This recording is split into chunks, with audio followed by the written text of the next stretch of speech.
What's going on, beautiful people? It is I, your flying locomotive, and faster than a speeding bullet SuperCliff, come at you live for a brand new video. So when it comes to the Grimdark fantasy genre, it's safe to say that A Song of Ice and Fire, aka Game of Thrones, is a substantial pillar that has helped raise the genre to a worldwide stage, in turn inspiring a slew of writers to craft and forge their own stories for readers to enjoy. A Song of Ice and Fire is the series that got me back into reading, but it's also a series that has helped introduce me to various other books and series within the fantasy genre. Now, obviously, if you've read all 5 books in the Song of Ice and Fire series, then you unfortunately know that the 6th book, The Winds of Winter, has yet to be released. Basically, it's been 13 years since the release of the previous book, A Dance with Dragons, and the first season of Game of Thrones. Oh my god, like the age of a teenager. So yeah, to put it plainly, when it comes to A Song of Ice and Fire,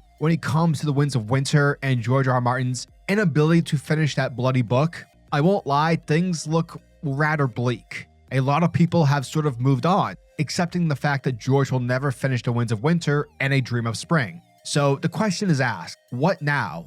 How are fans of the series supposed to fill their appetites? Well, that's where I come in, because in this video, I'm going to provide some books and series within the Grimdark fantasy genre that you all should definitely check out. Look at it more like a long-term appetizer, a way to fill all of your Grimdark desires. But before we get into my list of books to read while waiting for The Winds of Winter, if you are new to the channel, then smash that like and subscribe button. That way you guys never miss out on anything that happens on this majestic channel. So what are you waiting for? Let's raise the bar and go full on Super Saiyan. Hit that subscribe button. Thus, without further ado, let's dance.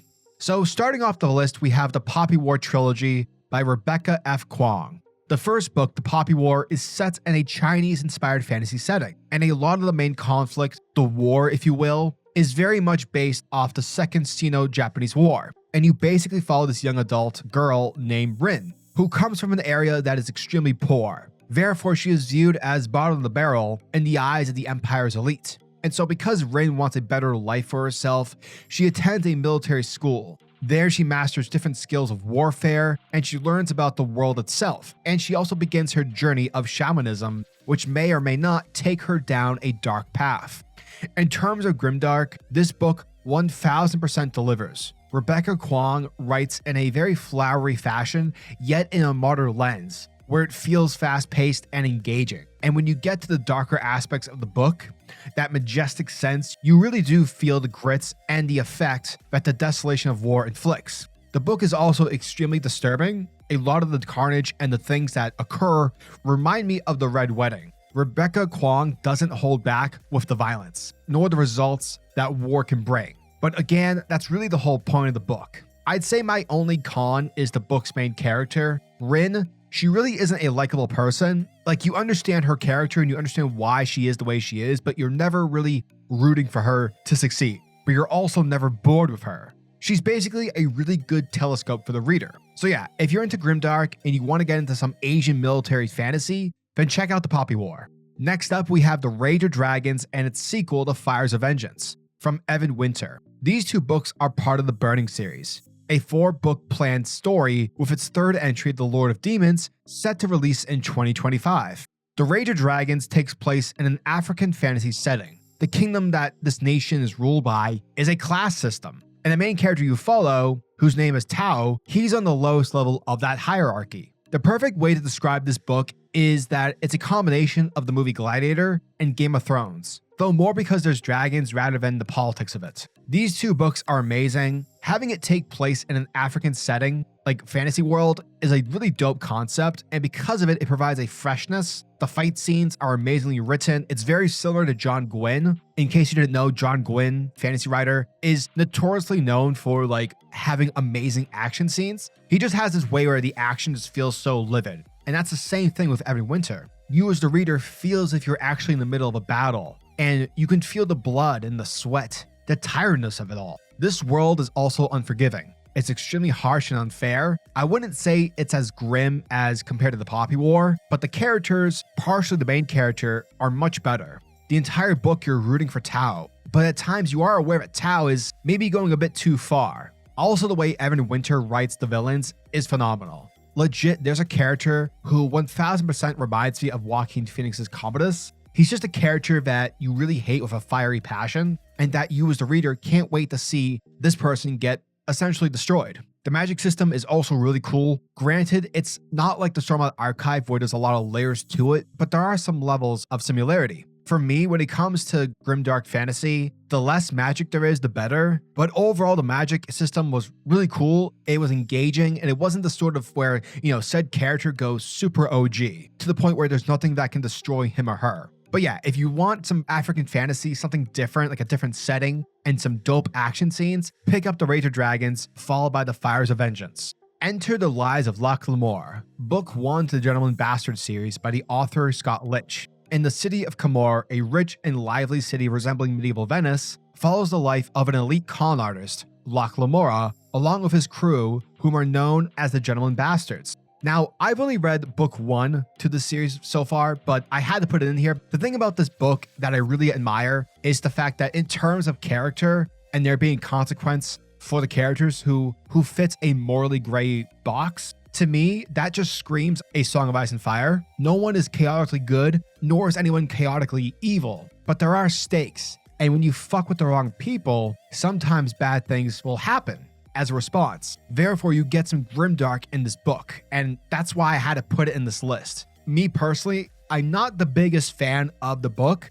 I appreciate its strengths, and I understand what the story is trying to do, but I have two cons with it. One is the way that it's written. The story always goes back and forth from past to present, and that can be a bit jarring considering the present sections of the book are much more compelling, whereas the past provides a lot of exposition of the world itself and in terms of what just transpired in the previous chapter. My second issue, and this isn't a slight against Scott Lynch, but the series isn't finished. There's 3 books currently out, and the 4th one has been late to the party for the last 10 years. However, going in, and if you accept that the 4th book might never come out, the way in which the machinations of the series plays out, you'll definitely enjoy it.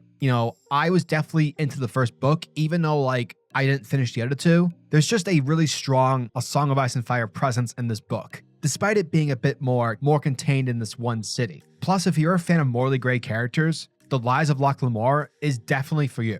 I also want to point out that I've read Shadow of the Gods by John Gwynne. That book's really good. I still need to read Hunger of the Gods before I feel comfortable putting this as a must read. But yeah, it's very similar to The Rage of Dragons, but more in a Norse mythology setting. Now, before I get into my final book/series suggestion, I want to list some books that I haven't read yet, but have on very good authority that grimdark fans would 1000% enjoy.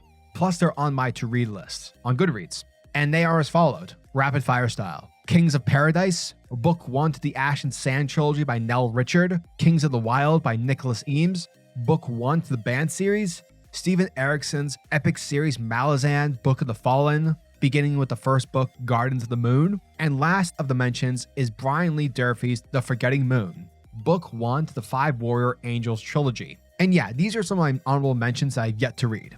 Hopefully later on I can finish them and we'll later talk about them and review them on this channel. And so the last book series I have are the FirstLaw books, particularly the original FirstLaw trilogy, starting with The Blade itself by JoeAbercrombie. In terms of morally gray characters, multiple character viewpoints, various location settings, the violence, the political maneuvering, I think it's safe to say that the closest thing to A Song of Ice and Fire is the FirstLaw. I recently just finished reading the original trilogy, The Blade itself, Before They Are Hanged, and The Last Argument of Kings. And yeah, JoeAbercrombie is a fantastic writer. He understands characters, how characters are supposed to react, how characters grow and change, and he depicts that extremely well. He also includes consequences into the story. Bad shit happens to the characters, and when it comes to there being multiple viewpoints, there's not a single weak character. I'd say the only difference in terms of writing between JoeAbercrombie and George R.R. Martin is that Joe is surprisingly funny. And I say surprisingly because it's not something you think about when you're entering a grimdark story. You're not expecting to laugh a lot. But here's the thing, it's not Marvel humor, nor is it forced humor. The humor is just very cynical, and because it's cynical, it fits well with this bleak and dark world that our characters inhabit. The aesthetic, if you will, is wonderfully blended in. Also, I want to suggest this real quick. God forbid the day when something happens to George, because, the guy is old, and unfortunately we don't live forever. So if a day comes when George is unable to officially complete a series, similar to how Brandon Sanderson finished The Wheel of Time, I can see JoeAbercrombie finishing the last 2 books. But yeah, if you're a fan of Westeros, A Song of Ice and Fire, Grimdark Fantasy, I cannot recommend the FirstLaw books enough because holy shit, they're amazing. And yeah, get on top of that, people. Do the work. So yeah, those are my recommendations of Grimdark books to read while we wait for the Winds of Winter. And like I said a minute ago, there's a lot of Grimdark stories I've yet to read. I do have a list of them on my Goodreads, along with other books as well, like, other high fantasy and sci-fi and horror books. Because yeah, reading's a good time. It helps expand the mind. And with all that said, as always, I'm your majestic say over at SuperCliff. And if you guys are new to the channel, then do me a solid by smashing that like and subscribe button, and also the notification bell so you'll never miss out on an upload. And so you'll always be kept up to date with your favorite top tier books, fantasy stories, and this majestic world. Now tell me, what are your thoughts and opinions? What are some of your favorite Grimdark fantasy books? What stories would you suggest? Let me know down in the comment section below. And until the next video, peace. Giggity goo.